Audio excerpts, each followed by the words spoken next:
नमस्कार मंडळी, आम पन्न्याची रेसिपी दाखवते। 2 छोट्या कैऱ्या घेतल्या, 1 ग्लास पाणी ॲड केले आणि 1 शिट्टी करून घेतली।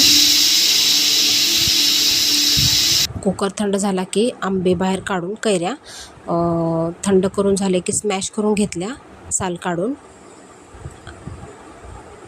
छोट्याशा होत्या, घोट्या कैऱ्या असतात त्यावाल्या।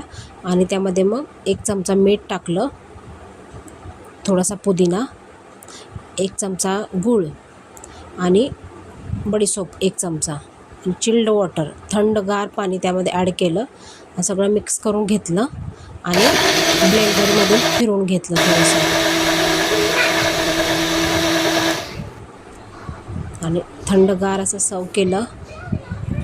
थोडीशी कैरी कट करून साईडला लावली बघा। खूप छान, एकदा नक्की ट्राय करा आणि रेसिपी कशी वाटली ते कमेंट करून नक्की सांगा। थँक्यू।